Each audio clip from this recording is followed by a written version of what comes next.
नमस्कार दोस्तों, स्वागत है आपका आपके अपने चैनल शिक्षा की ज्योति ऑल क्लासेस पर। तो मैं लेके हाजिर हाँ 23 जुलाई सैकेंड शिफ्ट की पहली भाषा पंजाबी की आंसर की।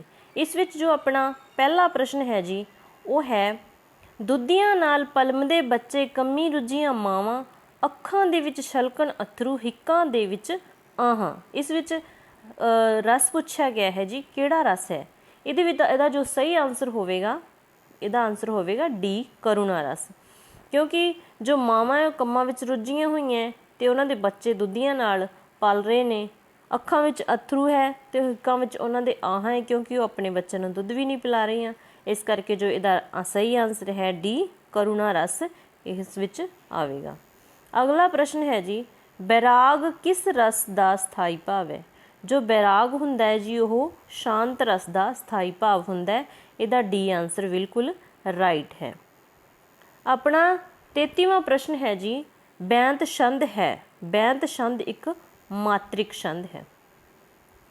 अगला प्रश्न पूछा गया है जी चांदी वर्गा रंग है गोरा सोने वर्गे बाल सुनहरी उक्त तुक्कां च किहड़ा अलंकार है?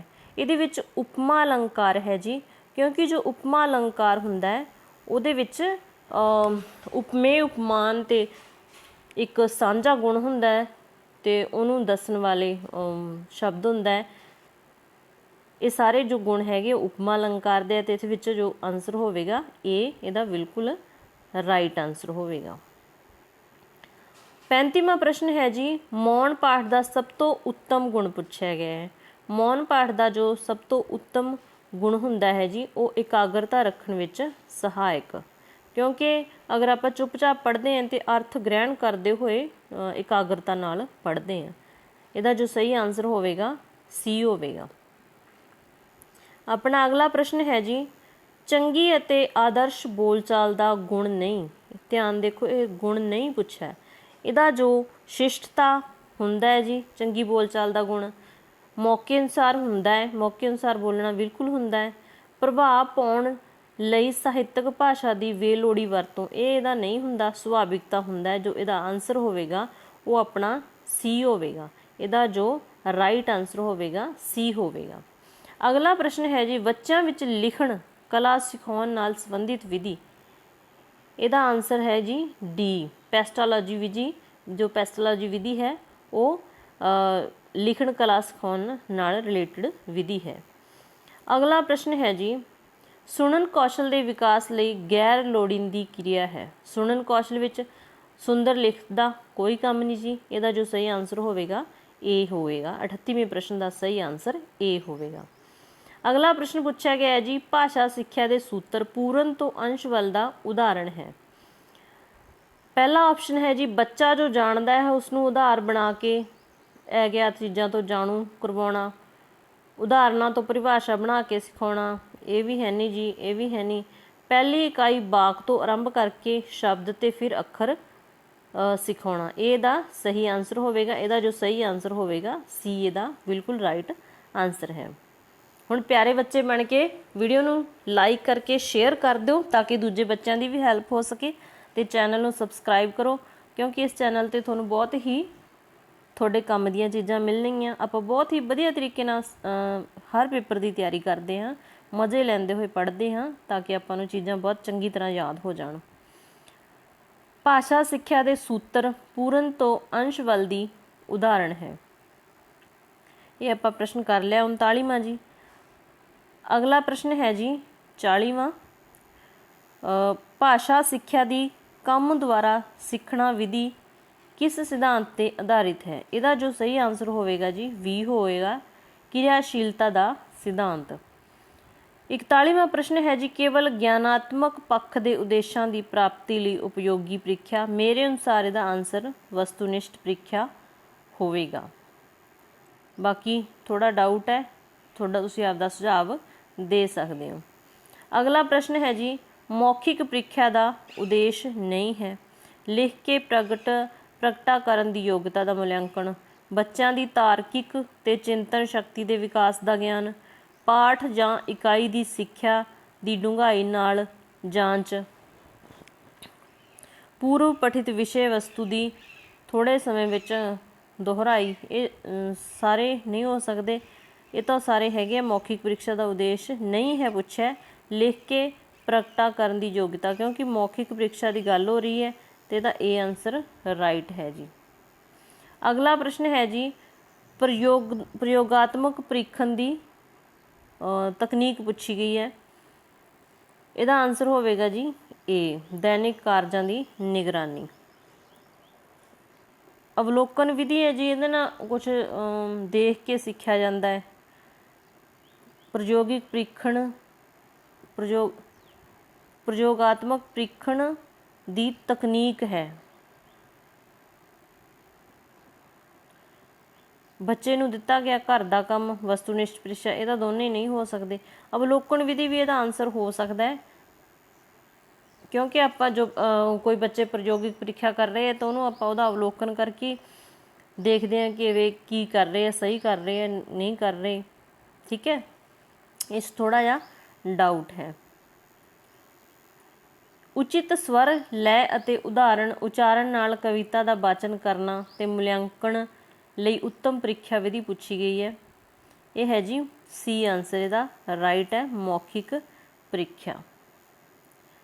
अगले प्रश्न जी पैरे नाल संबंधित हैगे आ। ਇਹਦੇ ਵਿੱਚ जो 45वां प्रश्न है पैरे विच आया पंजाब शब्द पूछा किहड़ी भाषा का है। ये फारसी भाषा का शब्द है जी। बहुतियां कौमां नाल संबंध रखण वाला लई वरत्या जाता है। ये पैरे विच उपर आया होया कौमांतरी शब्द आऊगा जी। इसका आंसर होवेगा ए 46वें प्रश्न का। कठोर का विरोधी शब्द हुंदा है जी कोमल, कोमल इसका विरोधी शब्द है। आंसर डी राइट है। इसका अगेतर लग के बनया शब्द पूछा है सोहिरद, इसका राइट आंसर वी है जी। अगला प्रश्न है जी हार शब्द का बहुअर्थक शब्द नहीं है। हार शब्द का गहना हुंदा है, हारना हुंदा है, घाटा हुंदा है, सिरजनहार नहीं हुंदा। इसका जो राइट आंसर है सी होवेगा।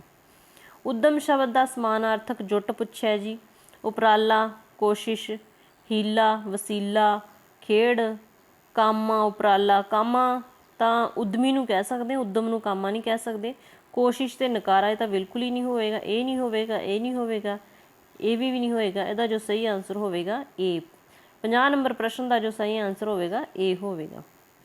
अगे है जी लियाकत शब्द का अर्थ है। जो लियाकत शब्द का अर्थ पूछा गया है बिहार। ठीक है, इसका जो सही आंसर होवेगा ए आंसर इसका राइट होवेगा। सुभाव, मानसिकता, योग्यता, मेरे अनुसार इसका बिहार ही आंसर होना चाहिए।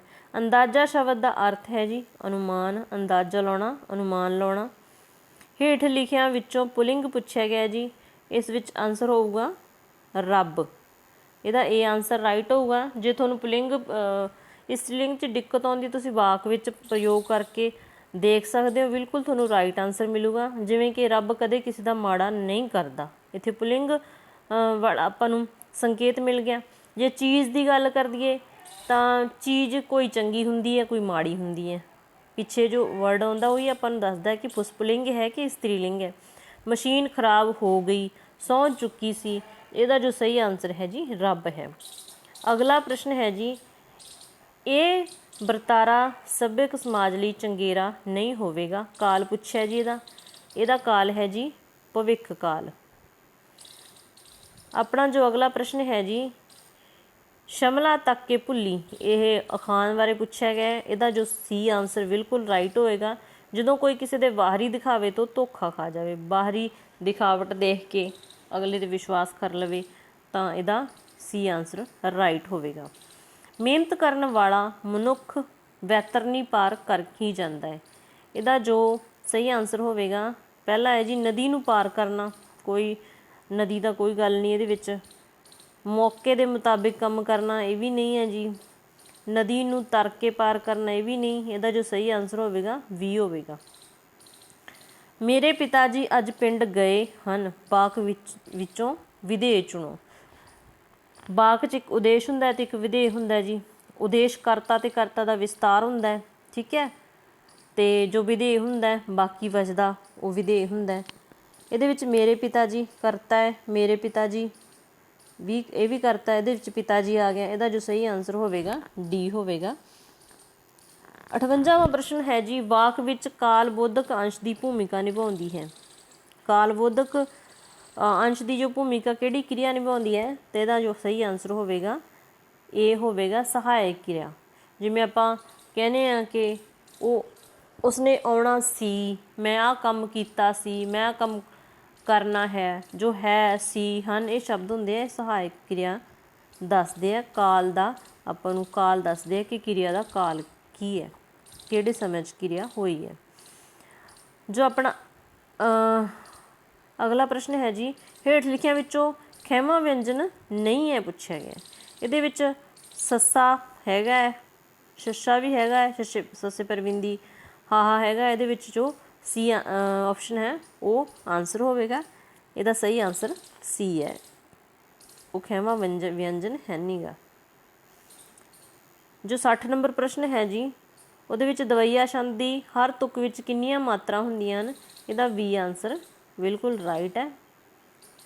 ਤਾਂ ਇਹ ਸੀ ਜੀ ਆਪਣੇ ਸੈਕਿੰਡ ਸ਼ਿਫਟ ਦੀ ਪਹਿਲੀ ਭਾਸ਼ਾ ਪੰਜਾਬੀ ਦੇ 30 ਪ੍ਰਸ਼ਨ ਜੋ ਕਿ ਆਪਾਂ ਮਿਲਾਏ। ਅਤੇ ਜੇ ਤੁਹਾਨੂੰ ਕਲਾਸ ਚੰਗੀ ਲੱਗੀ ਲਾਈਕ ਕਰਕੇ ਸ਼ੇਅਰ ਕਰਿਓ ਅਤੇ ਚੈਨਲ ਨੂੰ ਜ਼ਰੂਰ ਸਬਸਕ੍ਰਾਈਬ ਕਰਿਓ। ਧੰਨਵਾਦ ਜੀ।